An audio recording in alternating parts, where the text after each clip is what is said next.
Un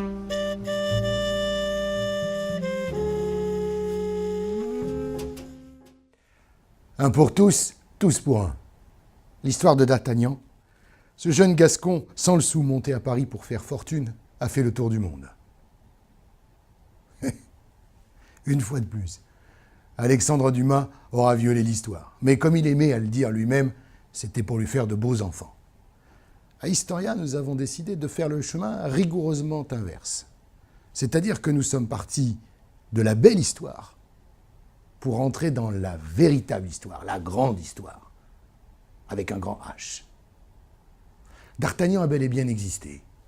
Il s'appelait Charles de Batz, mais il a pris le nom de sa mère, Montesquieu d'Artagnan, pour s'enrôler dans les armées de Louis XIII. Les mousquetaires étaient alors un corps d'élite, une unité rapprochée, militaire, dédiée bien évidemment au roi, mais aussi au Premier ministre, en l'occurrence le cardinal de Richelieu. D'Artagnan a eu une vie pleine d'exploits, mais pas forcément ceux qu'Alexandre Dumas a racontés. Oubliez les ferrets de la reine, oubliez Milady.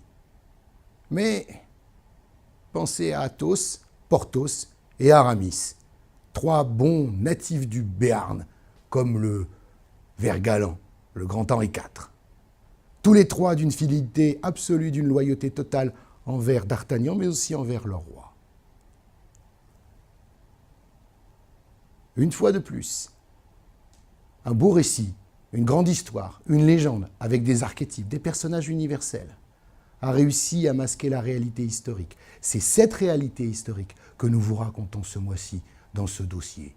Un dossier à lire avec panache, comme il se doit, et bien sûr, tambour battant.